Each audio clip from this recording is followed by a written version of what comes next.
आप भी रोज सोचते हैं कि आज बहुत पढ़ेंगे, लेकिन दिन खत्म होने पर लगता है कि कुछ खास नहीं हुआ। क्या आप टाइम टेबल तो बना लेते हैं, लेकिन 2-3 दिन बाद ही उसे फॉलो करना बंद कर देते हैं? अगर हाँ, तो आप अकेले नहीं हैं। सबसे बड़ी प्रॉब्लम पढ़ाई की नहीं होती, सबसे बड़ी प्रॉब्लम होती है अपने टाइम को ऑर्गेनाइज करने की। कई स्टूडेंट 12-14 घंटे पढ़ने का टाइम टेबल बना लेते हैं और फिर उसे फॉलो नहीं कर पाते। फिर उन्हें लगता है कि उनमें डिसिप्लिन नहीं है, लेकिन प्रॉब्लम डिसिप्लिन की नहीं होती बल्कि शेड्यूल की होती है। तो आज की वीडियो में आपको स्टेप बाय स्टेप बताया जाएगा कि एक ऐसा स्टडी शेड्यूल कैसे बनाया जाए जो प्रैक्टिकल हो, रियलिस्टिक हो और जिसे आप महीनों तक फॉलो कर सको। तो चलिए शुरू करते हैं। स्टेप फर्स्ट, अपना गोल क्लियर करो। शेड्यूल बनाने से पहले ये पता होना चाहिए कि पढ़ना किस लिए है।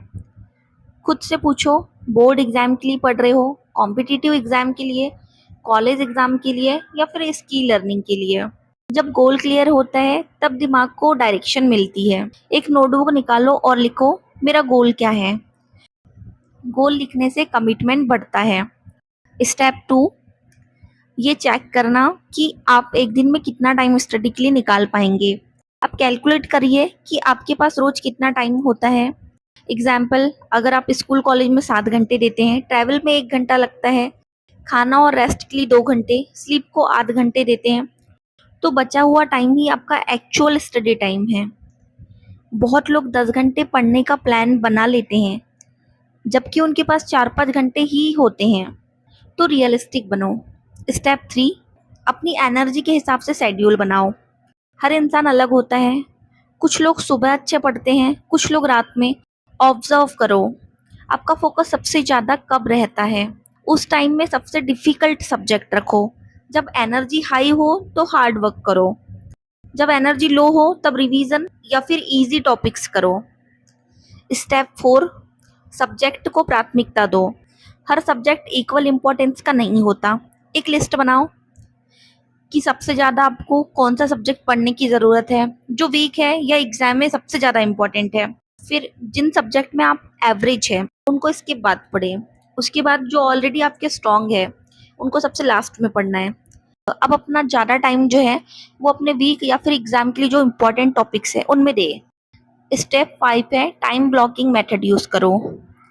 दिन को ब्लॉक्स में डिवाइड करो। एग्जाम्पल, मॉर्निंग में आपने 6 से 8 मोस्ट डिफिकल्ट सब्जेक्ट पढ़ लिया, आफ्टरनून में 2 से 4 प्रैक्टिस क्वेश्चंस, इवनिंग में 6 से 7 रिवीजन का रख दिया, नाइट में 8 से 9 मॉक टेस्ट रख दिया। तो ये जो मेथड है ये डिस्ट्रैक्शन को कम करता है। स्टेप 6, 50-10 रूल अपनाओ। 50 मिनट स्टडी करनी है और 10 मिनट ब्रेक लेना है। ये सिंपल रूल कंसंट्रेशन को मेंटेन रखता है। आप ब्रेक के दौरान वॉक कर सकते हैं, पर आपको एक चीज़ का ध्यान रखना है कि आपके मोबाइल स्क्रॉलिंग नहीं करनी है। स्टेप 7, डेली रिवीजन ऐड करो। अक्सर स्टूडेंट पढ़ते बहुत है लेकिन रिवाइज नहीं करते, रिजल्ट सब भूल जाते हैं। तो रूल अपनाइए, जो आपने टॉपिक पढ़ा है उसका 15 मिनट रिवीजन कीजिए उसी दिन, और आप वीकली उस टॉपिक के रिवीजन के लिए 1 घंटा निकालिए। रिवीजन जो होता है वो आपकी मेमोरी को स्ट्रांग बनाता है। स्टेप 8, बफर टाइम रखो। लाइफ परफेक्ट नहीं होती, कभी गेस्ट आ जाएंगे, कभी मूड खराब होगा, कभी अर्जेंट काम आ जाएगा।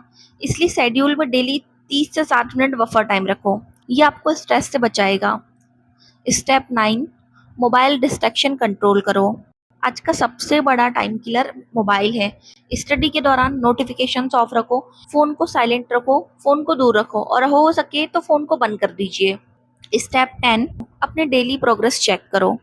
रात को 5 मिनट निकालो, खुद से पूछो आज क्या अचीव किया, क्या मिस हुआ, कल क्या इम्प्रूव करूँगा। यह हैबिट आपको डिसिप्लिन्ड बनाएगी। अब हम बात करते हैं कॉमन मिस्टेक्स की जो कि हम शेड्यूल बनाते समय करते हैं। तो मिस्टेक फर्स्ट है अनरियलिस्टिक टाइम टेबल बनाना। सबसे बड़ी गलती जो स्टूडेंट्स करते हैं वो है मोटिवेशनल में आकर बहुत बड़ा टाइम टेबल बना लेना। जैसे कल से 12 घंटे पढ़ूंगा, रोज 5 बजे उठना है, मोबाइल बिल्कुल नहीं चलाना। शुरू के 1-2 दिन तो सब ठीक चलता है, लेकिन फिर शेड्यूल टूट जाता है। क्यों?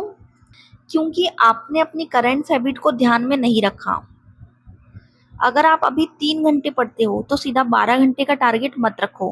पहले 4 घंटे, फिर 5 घंटे, फिर धीरे धीरे बढ़ाओ। छोटा और सस्टेनेबल शेड्यूल बड़े और इम्पॉसिबल शेड्यूल से बेहतर होता है। मिस्टेक 2, हर मिनट को प्लान कर देना। कुछ स्टूडेंट्स टाइम टेबल में इतनी डिटेल्स भर देते हैं कि उनके पास फ्लेक्सिबिलिटी ही नहीं बची। जैसे वाटर 6:05 से 6:10 ब्रश, 6:10 से 6:15 वॉक। अगर एक काम 5 मिनट लेट हो गया तो पूरा टाइम टेबल बिगड़ जाता है। लाइफ प्रिडिक्टेबल नहीं होती, इसलिए शेड्यूल में फ्लेक्सिबिलिटी रखो और टाइम ब्लॉक्स यूज करो।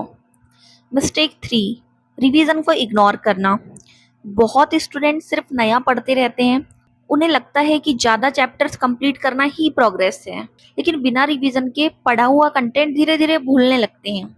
सोचो, अगर आपने 100 चैप्टर्स पढ़ लिए लेकिन एग्जाम के लिए सिर्फ 40 याद रहे तो फायदा क्या हुआ। तो रूल बनाओ कि हर दिन थोड़ा रिवीजन और हर हफ्ते एक रिवीजन डे जरूर रखो। मिस्टेक 4, मोबाइल को साथ रखना। आप पढ़ रहे हो और एक नोटिफिकेशन आता है। आप सोचते हो सिर्फ 1 मिनट देखूंगा, फिर इंस्टा, व्हाट्सएप, यूट्यूब चलाने लगते हैं और पता ही नहीं चलता कि 30 मिनट कब निकल गया। प्रॉब्लम सिर्फ नोटिफिकेशन नहीं है। रिसर्च के हिसाब से डिस्ट्रैक्शन के बाद फोकस वापस लाने में काफ़ी टाइम लग सकता है। इसीलिए स्टडी सेशन के दौरान फ़ोन को दूर रखो। मिस्टेक 5, सिर्फ मोटिवेशनल पर डिपेंड रहना। जब कोई स्टूडेंट कहते हैं जब मन होगा तब पढ़ेंगे, लेकिन सच ये है कि मन रोज एक जैसा नहीं होता। सक्सेसफुल स्टूडेंट मोटिवेशनल का वेट नहीं करते, वो शेड्यूल फॉलो करते हैं, चाहे उनका मन हो या फिर ना हो। डिसिप्लिन मोटिवेशनल से ज़्यादा पावरफुल होता है। मिस्टेक 6, ब्रेक ना लेना। कुछ स्टूडेंट सोचते हैं मैं 5 घंटे लगातार पढ़ूंगा, लेकिन दिमाग मशीन नहीं है। थोड़ी देर बाद फोकस और मेमोरी दोनों कम होने लगते हैं। इसीलिए 45-50 मिनट पढ़ाई करने के बाद 5 से 10 मिनट का ब्रेक ले। ब्रेक लेने से प्रोडक्टिविटी बढ़ती है। मिस्टेक 7, वीक सब्जेक्ट से बचना। हम नेचुरली वही सब्जेक्ट पढ़ना पसंद करते हैं जो हमें अच्छे लगते हैं। रिजल्ट, स्ट्रॉन्ग सब्जेक्ट और स्ट्रॉन्ग हो जाता है, वीक सब्जेक्ट और वीक। अगर मैथ्स वीक है तो आप सिर्फ हिस्ट्री पढ़ते रहोगे तो एग्जाम में प्रॉब्लम वही सब्जेक्ट बनेगा। दिन की शुरुआत वीक या फिर डिफिकल्ट सब्जेक्ट से करो। मिस्टेक 8, दूसरों का टाइम टेबल कॉपी करना। यूट्यूब या सोशल मीडिया पर लोग अपने स्टडी रूटीन्स दिखाते हैं, लेकिन जो टाइम टेबल किसी और के लिए काम करता है जरूरी नहीं कि आपके लिए भी करे। हर स्टूडेंट की एनर्जी लेवल अलग होती है, रिस्पॉन्सिबिलिटीज अलग होती है, लर्निंग स्टाइल अलग होती है। अपना शेड्यूल खुद के हिसाब से बनाओ। मिस्टेक 9, स्लीप को इग्नोर करना। कई स्टूडेंट सोचते हैं कम सोकर ज़्यादा पढ़ेंगे, लेकिन नींद कम होने से फोकस कम होता है, मेमोरी वीक होती है, प्रोडक्टिविटी गिरती है। पढ़ाई और नींद दुश्मन नहीं, दोस्त है। अच्छी स्लीप आपकी स्टडी एफिशिएंसी को इम्प्रूव करती है। मिस्टेक 10, प्रोग्रेस ट्रैक ना करना। अगर आप हर दिन पढ़ रहे हो लेकिन ये नहीं देख रहे कि कितना कंप्लीट हुआ तो इम्प्रूवमेंट मेजर नहीं कर पाओगे। रात को थोड़ा टाइम निकालो और लिखो आज क्या पढ़ा, क्या कंप्लीट हुआ, कल क्या करना है। ये सिंपल हैबिट आपको फोकस्ड और कंसिस्टेंस रखेगी। ज़्यादा पढ़ना सक्सेस की गारंटी नहीं है। सही तरीके से, कंसिस्टेंटली और प्लान तरीके से पढ़ना ही असली सक्सेस की गारंटी है। एक स्टूडेंट था जो हर संडे नया टाइम टेबल बनाता था, कभी 10 घंटे, कभी 12 घंटे, कभी 14 घंटे, लेकिन एक भी टाइम टेबल 3 दिन से ज़्यादा नहीं चला। एक दिन उसने अपना तरीका बदला। उसने सिर्फ 4 घंटे का रियलिस्टिक शेड्यूल बनाया, रोज वही फॉलो किया, ना मोटिवेशनल का वेट किया, ना परफेक्ट टाइम का, बस कंसिस्टेंसी रखी। 1 साल बाद उसने एग्जाम क्रैक कर लिया। जब उससे सक्सेस का सीक्रेट पूछा गया तो उसने कहा मैं इंटेलिजेंट नहीं था, मैं बस अपने शेड्यूल के साथ कंसिस्टेंस था। यही डिफरेंस होता है सक्सेसफुल और अनसक्सेसफुल स्टूडेंट्स में। So friends, perfect study schedule जैसी कोई चीज़ नहीं होती। बेस्ट शेड्यूल वही होता है जो आप रोज फॉलो कर सको। टाइम टेबल बनाना आसान होता है, लेकिन उस पर रोज काम करना ही असली सक्सेस है। आज ही अपना शेड्यूल बनाओ और अगले 30 दिन तक उसे फॉलो करके देखो। आपकी पढ़ाई, प्रोडक्टिविटी और रिजल्ट में बड़ा डिफरेंस नजर आएगा। अगर वीडियो पसंद आई हो तो लाइक करें, शेयर करें, चैनल को सब्सक्राइब करें। मिलते हैं अगली वीडियो में। Thank you.